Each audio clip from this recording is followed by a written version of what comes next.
ಹೊಸಳ್ಳಿ ಗ್ರಾಮದ ಶ್ರೀ ಸಿದ್ದಮಲ್ಲೇಶ್ವರ ಪಟ್ಟದ ಮಠದ ನೂತನ ಕಟ್ಟಡ, ಪ್ರಾರ್ಥನಾ ಮಂದಿರ, ದಾಸೋಹ ಭವನ ಲೋಕಾರ್ಪಣೆಗೆ ಕ್ಷಣಗಣನೆ. ಏಪ್ರಿಲ್ 5ರಂದು ಸುತ್ತೂರು ಸಿದ್ಧಗಂಗಾ ಆದಿಚುಂಚನಗಿರಿ ಮಠದ ಶ್ರೀಗಳ ದಿವ್ಯ ಸಾನ್ನಿಧ್ಯದಲ್ಲಿ ಹಾಗೂ ರಾಜ್ಯದ ಹರಗುರು ಚರಮೂರ್ತಿಗಳ ದಿವ್ಯ ಸಾನ್ನಿಧ್ಯದಲ್ಲಿ ಧಾರ್ಮಿಕ ಸಭೆ ಭಾನುವಾರ ಬೆಳಗ್ಗೆ 10:30 ಗಂಟೆಗೆ ನಡೆದಿದ್ದು, ಕಾರ್ಯಕ್ರಮದಲ್ಲಿ ಭಾರತೀಯ ಜನತಾ ಪಕ್ಷದ ರಾಜ್ಯಾಧ್ಯಕ್ಷರಾದ BY ವಿಜೇಂದ್ರ ಪ್ರಾರ್ಥನಾ ಮಂದಿರ ಹಾಗೂ ದಾಸೋಹ ಭವನವನ್ನು ಲೋಕಾರ್ಪಣೆ ಮಾಡಲಿರುವರು.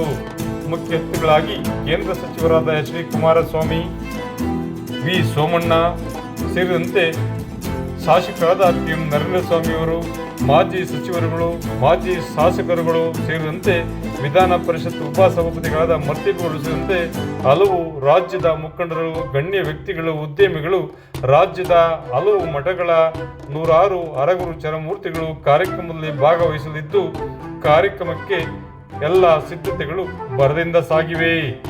ಭಾನುವಾರ ನಡೆಯಲಿರುವ ಧಾರ್ಮಿಕ ಸಭೆ ಕಾರ್ಯಕ್ರಮದಲ್ಲಿ ಸಾವಿರಾರು ಜನರು ಭಾಗವಹಿಸುವುದರಿಂದ ಶನಿವಾರ ರಾತ್ರಿ ಎಲ್ಲ ಸಿದ್ಧತೆಗಳು ಭರದಿಂದ ಸಾಗಿವೆ. ಬನ್ನಿ ನಾವು ಹೋಗೋಣ ಹೊಸಳ್ಳಿ ಶ್ರೀ ಸಿದ್ದಮಲ್ಲೇಶ್ವರ ಪಟ್ಟದ ಮಠದ ಧಾರ್ಮಿಕ ಸಭೆಯ ಮಹೋತ್ಸವಕ್ಕೆ, ಪ್ರಾರ್ಥನಾ ಮಂದಿರ ಲೋಕಾರ್ಪಣೆ ಕಾರ್ಯಕ್ರಮಕ್ಕೆ, ದಾಸೋಹ ಭವನ ಲೋಕಾರ್ಪಣೆ ಕಾರ್ಯಕ್ರಮಕ್ಕೆ, ಹರಗುರು ಚರಮೂರ್ತಿಗಳ ಗುರುಕೃಪೆಗೆ ಪಾತ್ರರಾಗೋಣ. ಬನ್ನಿ, ಶರಣು ಬನ್ನಿ. ಸರ್ವರಿಗೂ ಸ್ವಾಗತ ಕೋರುವ ಶ್ರೀ ಓಂಕಾರೇಶ್ವರ ಸ್ವಾಮಿಗಳು, ಶ್ರೀ ಸಿದ್ದಮಲ್ಲೇಶ್ವರ ಪಟ್ಟದ ಮಠ, ಹೊಸಳ್ಳಿ. ವಿಶೇಷ ವರದಿ ಮಾಗನೂರು M. ಶಿವಕುಮಾರ್, ಮಾಮರ ಮೀಡಿಯಾ, ಮಳವಳ್ಳಿ. ಈ ಒಂದು ಕಾರ್ಯಕ್ರಮಕ್ಕೆ ರಾಜ್ಯದ ಎಲ್ಲ ಮಠಾಧೀಶಗಳು ಭಾಗವಹಿಸುವುದರಿಂದ ಗುರುಗಳ ದರ್ಶನ ಪಡೆಯೋಣ, ಗುರುಕೃಪೆಗೆ ಪಾತ್ರರಾಗೋಣ.